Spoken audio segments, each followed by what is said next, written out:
This video, we cover online marketing, chapter 10 in our digital marketing analytics book.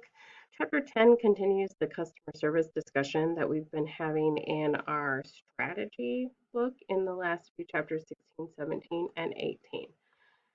So we know that customers have high expectations, especially as we have instant access to all of the things we want via the our cell phones and computers.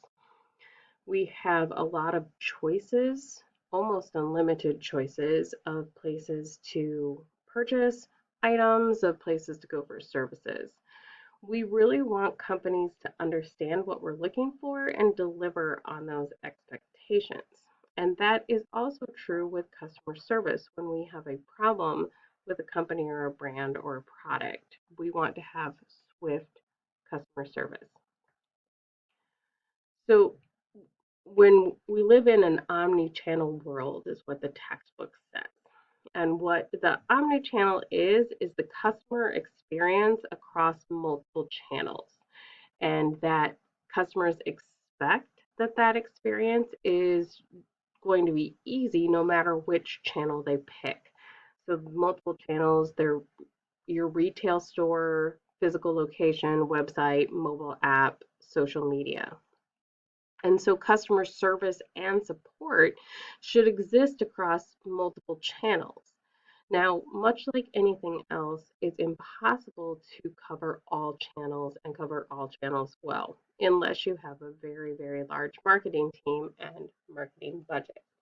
And so you need to focus on which channels are your customers at the most often. Customers who have good experiences are more likely to become repeat customers and become loyal to your brand. However, customers who have negative experiences tell more people about that negative experience than the ones who had a positive experience. And then the book cites a statistic that says for every customer who is saying positive things or negative things, there are 26 customers who don't say anything, but they're not satisfied and they're just not going to come back to your product. Customers are more likely to interact with you online than to try to call a phone service or come into your store, especially as online shopping demand has increased exponentially. So, how do they interact with you online? Do they complain to you via Twitter? Do they complain on your Facebook page? Are they filling out a contact form? How are you meeting the customers? Despite the customer expectations for service, not all companies are embracing this opportunity. Customers usually need support, not only want support outside of normal operating hours, but that's usually when things go wrong. It would be fantastic if everything worked perfectly or would go wrong when customer support was working, but that's usually not what happens. But high level customer support, especially 24/7, takes time and money. There's also a lack of integration across systems. So we might not have our technology, so our marketing tech stack might not be integrated in such a way that if a customer posts on our Facebook page, that we know about it. And as we saw in the last chapter, in chapter 18 from the digital marketing strategy, we also don't who owns our social media. So, do customer service representatives even have access to respond to your social media? Or is it the marketing team or the PR team that is currently has the ownership of your social media tools? There are incentives for integration, though. One being, of course, the customer expectations. More customers want to act across digital channels instead of calling a phone line, maybe sitting on hold waiting for a customer service rep. Financial reasons. It's actually cheaper to support customers across digital channels than maintaining phone service lines or customer support people who are sitting in person or paying for a customer call center. The book actually says that about $1 per response for social media versus $6 per response for a call center. And it improves brand loyalty. So companies that respond quickly and get good resolution see increased customer satisfaction and loyalty. One of the things that upsets customers the most is slow responses from companies.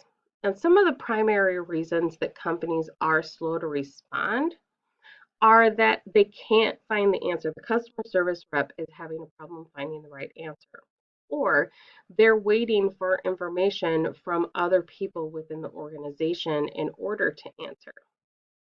This is one of the reasons why it's good to have some standard resolution verbiage already in place, especially in very large companies when or in companies where there's liability potential and you don't want customers to sue you because of things that were said in a customer service call.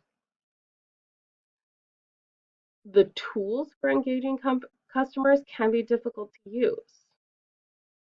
It depends on how you implement them and what you implement.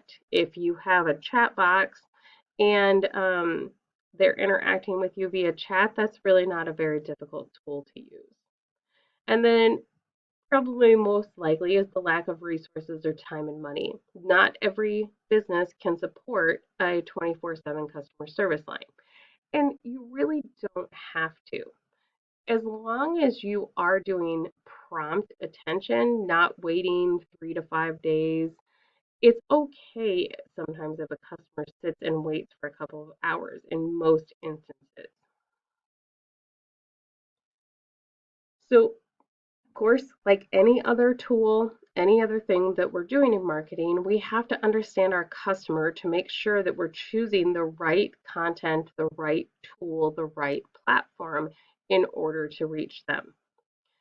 Which digital channel do we need to be on? Can we direct them to Twitter? Do we have an online form? Do we offer chat services on our website? Would we rather communicate via email? Do we offer an 800 number? Are they going to call that 800 number, or would they rather fill out a form on our website? These are all things that we need to consider when we're developing our digital customer service. So the channel selection that I talked about, understanding what the customer wants, and that it's impossible to provide customer service across all channels. So identifying the ones that matter most to our audience. We can use a social media listening tool to do this.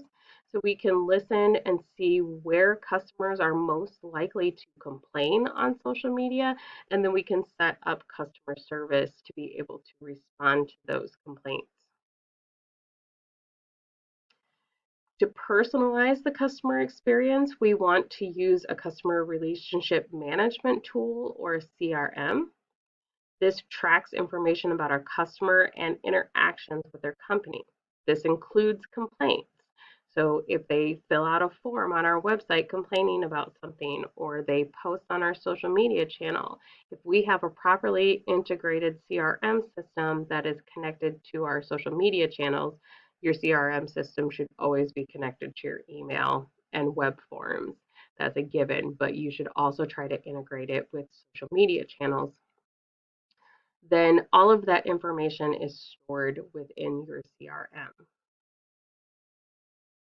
And then the chapter ends talking about various customer service models. The first customer service model we talk about is an ad hoc model, where companies just focus on complaints as they happen. They have no policies or procedures in place for how to deal with a complaint, and they don't collect data or information about their complaint. Then the next level of that is a limited customer service model.